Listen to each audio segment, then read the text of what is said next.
That is cool.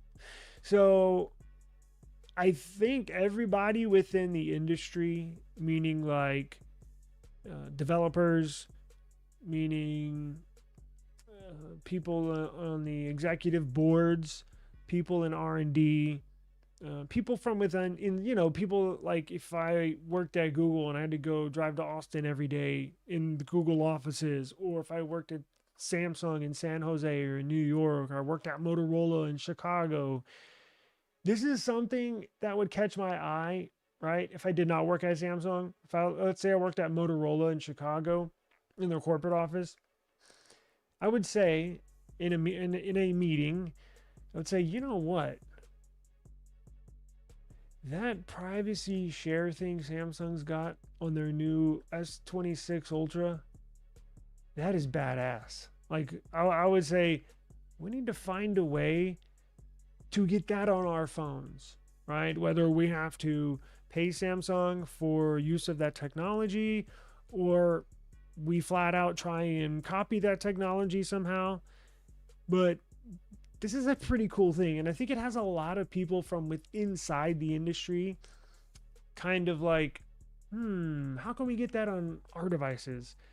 Well, it looks like Apple has been thinking that exact same thing, because apparently they've been having talks behind the scenes for a while. Because if we're just now starting to get news that Apple is going to borrow Samsung's privacy display for its 2029 MacBook Pro model lineup, that means they've known about it for a little while. So everybody talks within the industry. We just learned about it a couple weeks ago. If this news is just getting out, that means Apple's known about it for 6 months, a year, right? So they talk behind the scenes, right? So apparently it looks like, and I don't know for sure, it looks like Samsung patented this display technology. And basically only one can, because Samsung is known around the world for making the best displays, right? Like when you actually go get a monitor and or a TV, Samsung's at the top of the list. I mean, I'm sure there's maybe one or two, but they're right up there. They've been that way for years. They spend a ton of money in R&D, and only a company like Samsung could come up with this, because nobody else has been able to.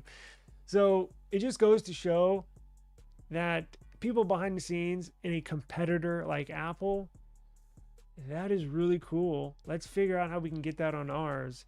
So as I mentioned, Samsung must have patented this technology, and how it works is Apple has to pay Samsung however much money, and that's all negotiated in terms of the deal.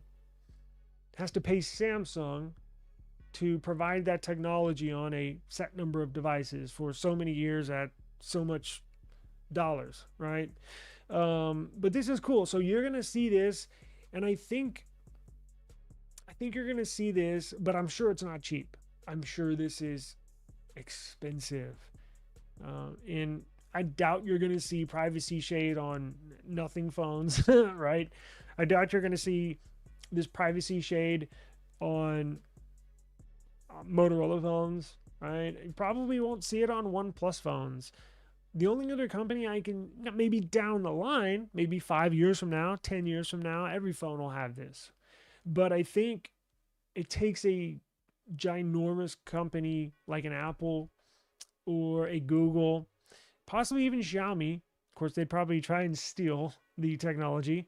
I think it's going to take conglomerates like those companies to pay Samsung. Trust me, I'm sure they're asking a pretty penny for this technology, but just be on the lookout. I just want you to know I saw this today and I was like, holy crap. That's a big deal. That means everybody inside the industry is basically at all over this privacy display. It's a really cool idea. I'd never even thought of this idea before I heard Samsung come out with it.